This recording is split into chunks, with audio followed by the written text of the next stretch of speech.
Hey guys, welcome to government jobs Gyan YouTube channel. Guys, आज की इस वीडियो में हम बात करेंगे एचपीएससी के new recruitment notification online form apply process के बारे में। जी हाँ दोस्तों, हरियाणा पब्लिक सर्विस कमीशन ने यहाँ पर post graduate teacher computer science के 1672 खाली पदों को भरने के लिए नोटिफिकेशन रिलीज कर दिया है। कैसे आप इस भर्ती में पार्टिसिपेट करने के लिए अपने फॉर्म अप्लाई कर सकते हो बिना कोई मिस्टेक किए हुए, इसकी पूरी जानकारी हम आपको स्टेप बाय स्टेप रजिस्ट्रेशन से लेकर प्रिंट तक इस वीडियो में देंगे। बस आपको इस वीडियो को स्किप के बिना शुरू से लेकर एंड तक देखना है। उसके बाद वीडियो पसंद आए तो इसे लाइक और शेयर कर दें। चैनल पर नए हो तो इसे सब्सक्राइब कर लें। साथ ही साथ आपको फॉर्म अप्लाई करते हुए जो भी प्रॉब्लम फेस हो रही है उन सभी का हल आपको इस वीडियो में मिल जाएगा। तो बिना कोई वक्त गंवाए चलिए शुरू करते हैं। आपको इस वीडियो के डिस्क्रिप्शन बॉक्स में हमारी वेबसाइट IND-sarkari-naukri.in के इस पेज का लिंक मिल जाएगा। यहाँ पर आपको इस भर्ती के रिगार्डिंग सभी डिटेल्स प्रोवाइड कर दी गई है। Haryana public service commission HPSC ने यहाँ पर PGT computer science rest of Haryana candidate के लिए 1594 वैकेंसीज निकाली है और पीजीटी कंप्यूटर साइंस मेवात के अंतर्गत 78 वैकेंसीज निकली है। टोटल 1672 वैकेंसीज है जिनके लिए आपसे आवेदन पत्र मंगाए जा रहे हैं।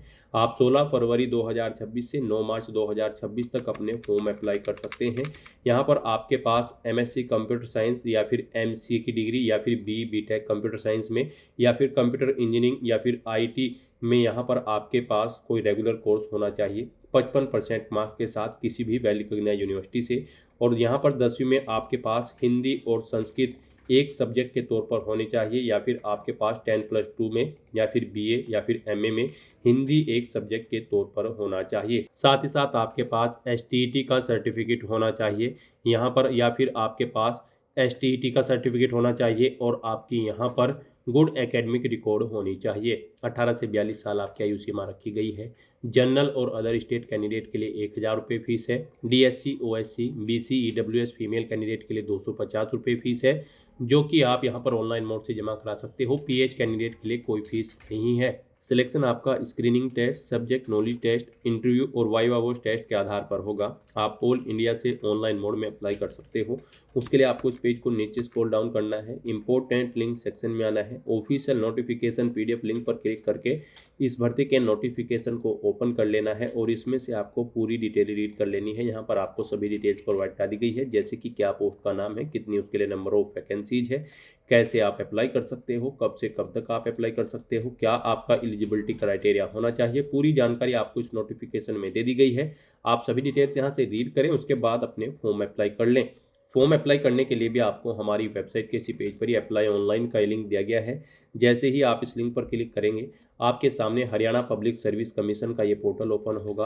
गाइस, यहाँ पर अगर आपने पहले से रजिस्ट्रेशन कर रखा है तो यहाँ पर आपको लॉगिन का लिंक दिया गया है। आप इस पर क्लिक करेंगे, आपके सामने लॉगिन का इंटरफेस ओपन हो जाएगा और यहाँ पर आपको अपना मोबाइल नंबर एंटर करना है, ये कैप्चा कोड यहाँ पर एंटर करना है और लॉगिन की स्टेप पर क्लिक करते हुए आपको लॉगिन करके अपना फॉर्म अप्लाई कर लेना है। और अगर आप इस भर्ती के लिए फर्स्ट टाइम अप्लाई करने जा रहे हो तो सबसे पहले यहाँ पर आपको अपना रजिस्ट्रेशन करना होगा। उसके लिए गाइड यहाँ पर अब आपको इन इंस्ट्रक्शंस को रीड करते हुए नेक्स्ट स्टेप के इस ऑप्शन पर क्लिक करना है। फिर यहाँ पर आपको कुछ और इंस्ट्रक्शन दिए गए हैं आपके डॉक्यूमेंट्स अपलोड करने के रिगार्डिंग, जैसे कि आपका जो पासपोर्ट साइज फोटो होगा, सिग्नेचर होगा, कैटेगरी सर्टिफिकेट होगा, सब कैटेगरी सर्टिफिकेट या फिर जो मैंडेटरी एजुकेशन सर्टिफिकेट है वो आपके जेपीजी, पीएनजी या फिर पीडीएफ फॉर्मेट में होने चाहिए। तो आपको इन डिटेल्स को रीड करना है और उसके बाद रजिस्टर नाउ की स्टेप पर क्लिक करना है। उसके बाद आपके सामने कुछ इस तरह से इंटरफेस ओपन होगा। यहाँ पर आप दो तरह से रजिस्ट्रेशन कर सकते हो, आधार कार्ड के थ्रू या फिर मोबाइल नंबर के थ्रू। तो यहाँ पर गाइड अब आपको क्लिक हियर टू प्रोसीड के स्टेप पर क्लिक करना है। उसके बाद आपके सामने कुछ इस तरह से इंटरफेस ओपन होगा। अब यहाँ पर आपसे पूछा गया है कि क्या आप हरियाणा के कैंडिडेट हैं, आपका रेजिडेंट हरियाणा है, अगर है तो आप यस करेंगे, नहीं तो नो ऑप्शन सेलेक्ट करेंगे। यस ऑप्शन अगर आप सिलेक्ट करते हैं तो फिर यहाँ पर आपको अपना रेजिडेंट सर्टिफिकेट अपलोड करना होगा। इसमें आप अपना डोमिसाइल भी अपलोड कर सकते हैं। इसके लिए यहाँ पर आपको एक फॉर्मेट दिया गया है, आप click here to download self declaration format के इस लिंक पर क्लिक करेंगे, आपके सामने फॉर्मेट ओपन होगा और इसे फिल करके आप फिर यहाँ पर इसकी सॉफ्ट कॉपी अपलोड कर देंगे। इसे अपलोड करने के लिए आपको चूज फाइल के ऑप्शन पर क्लिक करना है, फाइल को सिलेक्ट कर लेना है और अपना ये सर्टिफिकेट यहाँ पर आपको पीडीएफ फॉर्मेट में अपलोड कर देना है। उसके बाद यहाँ पर आपसे पूछा गया है आप रजिस्ट्रेशन आधार के थ्रू करना चाहते हैं या फिर मोबाइल नंबर के थ्रू। आप अपने अकॉर्डिंग यहाँ पर कोई भी ऑप्शन सिलेक्ट करें, मोबाइल या आधार, और उसके बाद गाइड सबमिट के इस ऑप्शन पर क्लिक कर दें। फिर यहाँ पर आपको अपनी बेसिक इन्फॉर्मेशन प्रोवाइड कराते हुए अपना रजिस्ट्रेशन करना होगा। सबसे पहले यहाँ पर आपको अपना मोबाइल नंबर एंटर करना है, अगर आप मोबाइल नंबर के थ्रू रजिस्ट्रेशन कर रहे हैं। उसके बाद यहाँ पर आपको अपना नाम एंटर करना है अपनी 10वीं की मार्कशीट के अकॉर्डिंग। फिर आपसे पूछा गया है कि क्या आपने कभी अपना नाम चेंज किया है, अगर किया है तो आप यस करेंगे और करंट नेम यहाँ पर आप अपना एंटर करेंगे, नहीं किया है तो आप नो ऑप्शन सेलेक्ट करेंगे। अपनी नेशनैलिटी यहाँ पर आपको सिलेक्ट करनी है, फिर आपको अपना जेंडर सेलेक्ट करना है, आप मेल हो या फिर फीमेल। उसके बाद यहाँ पर आपको अपनी कैटेगरी सिलेक्ट करनी है, आप जिस कैटेगरी से बिलोंग करते हैं। फिर यहाँ पर आपको अपनी, अगर आप यहाँ पर एससी कैंडिडेट हैं तो उस कैटेगरी का टाइप आपको सिलेक्ट कर लेना है। फिर गाइज यहाँ पर आपको अपनी कास्ट सिलेक्ट करनी है। उसके बाद यहाँ पर आपको अपना कैटेगरी सर्टिफिकेट अपलोड करना है, अगर आप रिजर्व कैटेगरी से बिलोंग करते हैं। ये आपको यहाँ पर पीडीएफ फॉर्मेट में 2 MB से कम के साइज में अपना सर्टिफिकेट अपलोड कर देना है। उसके लिए गाइज आपको यहाँ पर चूज फाइल के इस ऑप्शन पर क्लिक करना है, फाइल को सिलेक्ट कर लेना है और अपना ये सर्टिफिकेट अपलोड कर देना है। फिर यहाँ पर आपको अपना सर्टिफिकेट का नंबर देना है, जो कास्ट सर्टिफिकेट है आपका उसका टोकन नंबर देना है, किस डेट को इशू हुआ है वो डेट आपको सिलेक्ट कर लेनी है। उसके बाद यहाँ पर आपको अपनी सब कैटेगरी की डिटेल आप यहाँ पर प्रोवाइड कराएंगे, अगर आप एक्स सर्विसमैन है या फिर डिपार्टमेंटल ऑफ एक्स सर्विसमैन है, dependent of freedom fighter candidate है, तो इनमें से अगर कोई है तो आप ऑप्शन सेलेक्ट करेंगे, नहीं है तो नो ऑप्शन सेलेक्ट करेंगे। उसके बाद यहाँ पर आपको अपनी डेट ऑफ बर्थ सेलेक्ट करनी है। उसके बाद आपको अपनी ईमेल आईडी एंटर करनी है, फिर ये कैप्चा कोड आपको यहाँ पर एंटर करना है और उसके बाद गाइस कंटिन्यू के इस ऑप्शन पर क्लिक करना है। फिर यहाँ पर आपके रजिस्टर्ड मोबाइल नंबर और ईमेल आईडी पर OTP सबमिट किए गए हैं, वो OTP आपको यहाँ पर एंटर करने हैं और उसके बाद फिर आपको सबमिट के इस ऑप्शन पर क्लिक करना है। इस तरह से यहाँ पर आपका रजिस्ट्रेशन सक्सेसफुली कंप्लीट हो जाएगा। अब आपके सामने लॉगिन का इंटरफेस ओपन होगा। यहाँ पर अब आपको अपना मोबाइल नंबर एंटर करना है, ये कैप्चा कोड आपको यहाँ पर एंटर करना है और उसके बाद फिर आपको लॉगिन की स्टेप पर क्लिक करते हुए अपने डैशबोर्ड में लॉगिन कर लेना है। जैसे ही आप लॉगिन के ऑप्शन पर क्लिक करेंगे, आपके रजिस्टर्ड मोबाइल नंबर पर एक OTP जाएगा, वो OTP आपको यहाँ पर एंटर करना है और उसके बाद गाइज आपको वैलिडेट के ऑप्शन पर क्लिक करते हुए यहाँ पर लॉगिन कर लेना है। लॉगिन करने के बाद आपके सामने कुछ इस तरह से इंटरफेस ओपन होगा। पीछे आपने जो डिटेल प्रोवाइड कराई है उसका प्रीव्यू आपको शो कर दिया गया है, आपको सभी डिटेल्स केयरफुली चेकआउट करनी है। इस पेज को नीचे स्क्रॉल डाउन करना है और उसके बाद नेक्स्ट के इस ऑप्शन पर क्लिक करना है। फिर यहाँ पर आपको अपनी कुछ और डिटेल्स प्रोवाइड करनी है। यहाँ पर आप अपनी मदर का नाम एंटर करें, अपने फादर का नाम एंटर करें। उसके बाद आपसे पूछा गया है कि क्या आपको कभी UPSC, HPSC या फिर किसी अदर स्टेट के पब्लिक सर्विस कमीशन के एग्जाम्स में बैठने से रोका गया है। अगर रोका गया है तो आप यस करेंगे और फिर यहाँ पर आप नेसेसरी डॉक्यूमेंट अपलोड करेंगे, नहीं रोका गया है तो आप नो ऑप्शन सेलेक्ट करेंगे। आपके अगेंस्ट कभी कोई FIR या फिर क्रिमिनल केस दर्ज हुआ है, अगर हुआ है तो यस करेंगे, उसकी डिटेल देंगे, नहीं तो नो ऑप्शन सेलेक्ट करेंगे। आप यहाँ पर रेगुलर एम्प्लॉय हैं अगर गवर्नमेंट ऑफ हरियाणा के तो यस ऑप्शन सेलेक्ट करेंगे, अपना पेई कोड यहाँ पर एंटर करेंगे। एम्प्लॉयमेंट बॉन्ड है तो यस या नो आप बताएंगे। इस तरह से यहाँ पर आपको अपने अकॉर्डिंग ऑप्शन सेलेक्ट करना होगा, यस या नो। फिर यहाँ पर आपको अपना परमानेंट एड्रेस एंटर करना है। उसके बाद गाइड आपको यहाँ पर अपना कोरोस्पोंडेंस एड्रेस एंटर करना है और अगर आपका कोरोस्पोंडेंस एड्रेस आपके परमानेंट एड्रेस के अकॉर्डिंग सेम है तो आप इस चेकबॉक्स को ओके कर देंगे, ऑटोमेटिकली आपका कोरोस्पोंडेंस एड्रेस आपके परमानेंट एड्रेस के अकॉर्डिंग फिल हो जाएगा। उसके बाद यहाँ पर आपको अपनी बैंक अकाउंट की डिटेल प्रोवाइड करनी है। यहाँ पर आपको अपना अकाउंट होल्डर का नाम एंटर करना है, अकाउंट नंबर देना है, फिर आपको बैंक का नाम देना है। उसके बाद यहाँ पर आपको बैंक का IFSC कोड एंटर करना है। इस तरह से अपनी डिटेल प्रोवाइड करने के बाद फिर आपको यहाँ पर नेक्स्ट के इस ऑप्शन पर क्लिक करना है। नेक्स्ट यहाँ पर आपको अपने डॉक्यूमेंट अपलोड करने हैं। यहाँ पर आपको अपना फोटो और सिग्नेचर अपलोड करने हैं, 10वीं 12वीं क्लास की डिटेल देनी है और उनके सर्टिफिकेट आपको अपलोड करने हैं। आपका फोटो और सिग्नेचर यहाँ पर JPG, JPEG या फिर PNG फॉर्मेट में होने चाहिए। 500 KB से कम उनका साइज होना चाहिए।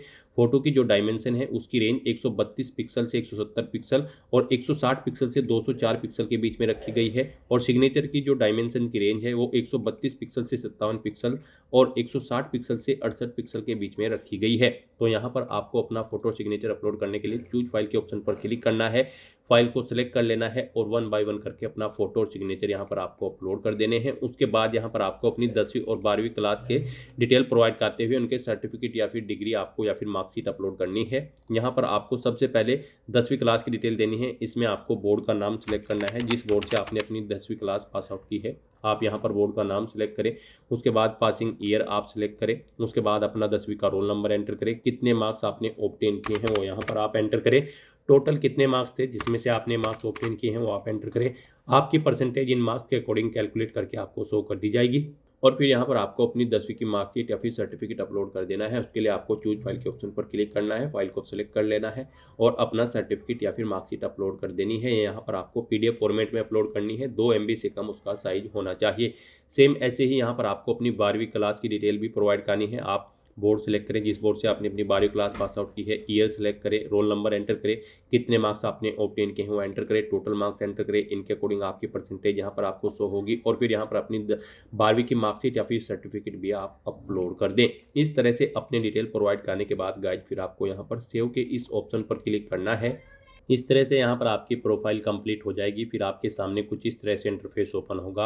अब गाइस यहाँ पर advertisement number 23/2026 post graduate teacher computer science की इस पोस्ट पर अप्लाई करने के लिए आपको यहाँ पर इसके सामने क्लिक हियर टू अप्लाई का ये ऑप्शन दिया गया है, आप इस पर क्लिक करें। अब यहाँ पर आपका फॉर्म स्टार्ट हो चुका है। आपको सबसे पहले अपनी एजुकेशनल क्वालिफिकेशन की डिटेल यहाँ पर प्रोवाइड करनी है। गाइस यहाँ पर Haryana public service commission post graduate teacher PGT computer science की इस भर्ती में पार्टिसिपेट करने के लिए आपके पास एमएससी की डिग्री होनी चाहिए कंप्यूटर साइंस में, या फिर एमसीए आपने 3 साल रेगुलर कर रखी हो, या फिर बीटेक की डिग्री होनी चाहिए आपके पास कंप्यूटर साइंस में या फिर कंप्यूटर इंजीनियरिंग में, या फिर आईटी का कोई आपने रेगुलर कोर्स कर रखा हो 55% मार्क्स के साथ। यहाँ पर आपके पास 10वीं में हिंदी या फिर संस्कृत एक सब्जेक्ट के तौर पर होना चाहिए, और अगर आपके पास यहाँ पर 10वीं में नहीं है तो 12वीं या फिर बीए या फिर एमए में आपके पास हिंदी एक सब्जेक्ट के तौर पर होना चाहिए, और आपने यहाँ पर एचटीईटी या फिर एसटीईटी का टेस्ट भी क्वालिफाई कर रखा हो, तो आप एलिजिबल हैं, अप्लाई कर सकते हैं, इस भर्ती में पार्टिसिपेट कर सकते हैं। तो सबसे पहले यहाँ पर आपको अपनी ग्रेजुएट डिग्री की डिटेल प्रोवाइड करनी है। यहाँ पर आपको बताना है आपने किस में अपनी ग्रेजुएट डिग्री पास आउट की है। आप अपने अकॉर्डिंग ऑप्शन सेलेक्ट करेंगे। मान लीजिए आपने बीटेक कंप्यूटर साइंस से की है, तो फिर आप यहाँ पर यूनिवर्सिटी का नाम देंगे जिस यूनिवर्सिटी से आपने अपनी यहाँ पर ये डिग्री कंप्लीट की है। उसके बाद पासिंग ईयर सेलेक्ट आपको करना है, कब आपने अपनी ग्रेजुएशन पास आउट की है। अपना ग्रेजुएशन का रोल नंबर यहाँ पर आपको एंटर करना है। कितने मार्क्स आपने ऑब्टेन किए हैं वो यहाँ पर आप एंटर करें। टोटल कितने मार्क्स है जिसमें से आपने मार्क्स ऑब्टेन किए हैं वो आपको एंटर करने हैं। इनके अकॉर्डिंग यहाँ पर आपकी परसेंटेज कैलकुलेट करके आपको शो कर दी जाएगी। फिर यहाँ पर आपको अपनी मार्कशीट या फिर डिग्री सर्टिफिकेट अपलोड करना है। वो यहाँ पर आपको पीडीएफ फॉर्मेट में 2 MB से कम के साइज में अपलोड करना है। आपको यहाँ पर चूज फाइल के ऑप्शन पर क्लिक करना है, फाइल को सेलेक्ट कर लेना है और अपनी डिग्री या फिर सर्टिफिकेट यहाँ पर आपको अपलोड कर देना है। उसके बाद सेम ऐसे ही यहाँ पर आपको अपनी पोस्ट ग्रेजुएट डिग्री की डिटेल प्रोवाइड करनी है। यहाँ पर आपको बताना है आपने एमएससी कंप्यूटर साइंस से कर रखी है या फिर एमसीए कर रखा है 3 साल का कोर्स। आप अपने अकॉर्डिंग यहाँ पर ऑप्शन सेलेक्ट करेंगे, यूनिवर्सिटी का नाम देंगे, कब आपने पास आउट किया है इसे वो ईयर आप सिलेक्ट करेंगे। उसके बाद यहाँ पर आपको अपना रोल नंबर एंटर करना है। फिर आपको कितने मार्क्स आपने ऑब्टेन किए हैं वो एंटर करने हैं। टोटल कितने मार्क्स थे जिसमें से आपने मार्क्स ऑब्टेन किए हैं वो आपको एंटर करने हैं। इनके अकॉर्डिंग आपकी परसेंटेज यहाँ पर आपको शो होगी। और फिर यहाँ पर आपको अपनी पोस्ट ग्रेजुएट डिग्री भी की मार्कशीट या फिर सर्टिफिकेट अपलोड करना होगा। पीडीएफ फॉर्मेट में 2 MB से कम उसका साइज होना चाहिए। यहाँ पर आप चूज फाइल के ऑप्शन पर क्लिक करेंगे, फाइल को सिलेक्ट करेंगे और अपनी ये डिग्री या सर्टिफिकेट आप अपलोड कर देंगे। फिर यहाँ पर आपसे पूछा गया है क्या आपके पास 10वीं में हिंदी या संस्कृत एक सब्जेक्ट के तौर पर था, या फिर आपके पास 12वीं या फिर बीए एमए में हिंदी एक सब्जेक्ट के तौर पर था। तो यहाँ पर आपको यस ऑप्शन सेलेक्ट करना होगा। उसके बाद यहाँ पर आपने एचटीईटी या फिर एसटीईटी क्वालिफाई कर रखा हो तो उसकी डिटेल आपको देनी होगी। यहाँ पर आपको बताना है आपने एचटीईटी पास आउट कर रखा है या फिर एसटीईटी, आप अपने अकॉर्डिंग यहाँ पर ऑप्शन एंटर करेंगे। फिर कब आपने पास आउट किया है वो ईयर आप सिलेक्ट करेंगे, अपना रोल नंबर एंटर करेंगे, कितने मार्क्स आपने ऑब्टेन किए हैं वो एंटर करेंगे, टोटल कितने मार्क्स थे जिसमें से आपने ऑब्टेन किए हैं वो आप एंटर करेंगे। इनके अकॉर्डिंग आपकी परसेंटेज शो होगी। और फिर यहाँ पर आपको अपनी एचटीईटी या फिर एसटीईटी का सर्टिफिकेट भी अपलोड कर देना है पीडीएफ फॉर्मेट में 2 MB से कम के साइज की फाइल में। आप चूज फाइल के ऑप्शन पर क्लिक करेंगे, फाइल को सिलेक्ट करेंगे और अपना एचटीईटी या फिर एसटीईटी का सर्टिफिकेट भी अपलोड कर देंगे। उसके बाद अगर आपने कोई और क्वालिफिकेशन कर रखी है तो उसकी डिटेल भी आप यहाँ पर सेम ऐसे ही प्रोवाइड कर सकते हैं। फिर यहाँ पर आपसे पूछा गया है कि क्या आप एज में रिलैक्सेशन चाहते हैं। अगर चाहते हैं तो यस करें, नहीं तो नो ऑप्शन सेलेक्ट करें। इस तरह से अपनी डिटेल प्रोवाइड करने के बाद फिर आपको यहाँ पर नेक्स्ट के इस ऑप्शन पर क्लिक करना है। नेक्स्ट यहाँ पर आपको अपनी कैडेट प्रेफरेंस देनी है। यहाँ पर आप मेवात को किस नंबर पर प्रेफरेंस देना चाहते हैं वो आप अपने अकॉर्डिंग ऑप्शन सेलेक्ट करें, और रेस्ट ऑफ हरियाणा में आप जिस नंबर पर इसे प्रेफरेंस देना चाहते हैं उस नंबर को यहाँ पर आप सिलेक्ट कर लें। अपनी चॉइस के अकॉर्डिंग यहाँ पर आप कैडेट प्रेफरेंस सेलेक्ट करें और उसके बाद गाइज फिर सबमिट के इस ऑप्शन पर क्लिक कर दें। नेक्स्ट यहाँ पर आपको आपकी कैटेगरी के अकॉर्डिंग एप्लीकेशन फीस का अमाउंट देखने को मिल जाएगा। अब यहाँ पर आपको अपना फीस पेमेंट करना है। उसके लिए गाइज अब आपको पे के इस ऑप्शन पर क्लिक करना है। गाइज यहाँ पर जनरल और अदर स्टेट कैंडिडेट के लिए 1000 रुपये फीस है, जो हरियाणा से अलग स्टेट कैंडिडेट हैं। डीएससी, ओएससी, बीसी, ईडब्ल्यूएस और फीमेल कैंडिडेट के लिए 250 रुपये फीस है। पीएच कैंडिडेट के लिए कोई फीस नहीं है। फीस का अमाउंट आप ऑनलाइन मोड से जमा करा सकते हो। पे के ऑप्शन पर क्लिक करते ही आपके सामने फीस पेमेंट का इंटरफेस ओपन हो जाएगा। अब यहाँ पर आप debit card, credit card, net banking या फिर यूपीआई के माध्यम से अपना फीस पेमेंट कर सकते हो। यहाँ पर आपके लिए सबसे बेस्ट और इजी ऑप्शन यूपीआई का रहेगा, तो आप यूपीआई के इस ऑप्शन पर क्लिक करें। यूपीआई में भी आपके पास दो ऑप्शन है। यहाँ पर आप अपनी यूपीआई आईडी या फिर मोबाइल नंबर एंटर करें और उसके बाद गाइज पे नाउ के ऑप्शन पर क्लिक करते हुए अपना फीस पेमेंट कर दें, या फिर आप यहाँ पर जनरेट क्यूआर के इस ऑप्शन पर क्लिक करें। ये क्यूआर कोड आपको शो होगा, आप इसे अपने यूपीआई से स्कैन करें और अपना फीस पेमेंट कर दें। सक्सेसफुली फीस पेमेंट करते ही यहाँ पर आपके एप्लीकेशन फॉर्म की सभी टास्क कंप्लीट हो जाएगी। उसके बाद आपको अपने एप्लीकेशन फॉर्म का एक हार्ड कॉपी प्रिंट आउट ले लेना है फ्यूचर यूज के लिए, फ्यूचर रेफरेंस के लिए। तो दोस्तों ऐसे आप HPSC PGT computer science teacher की इस भर्ती के लिए अपने फॉर्म अप्लाई कर सकते हो बिना कोई मिस्टेक किए हुए। आज की इस वीडियो में बस इतना ही। आई होप ये वीडियो आपको पसंद आई होगी। अगर पसंद आई हो तो इसे लाइक और शेयर करें। चैनल पर नए हो तो इसे सब्सक्राइब कर लें। Thanks for watching.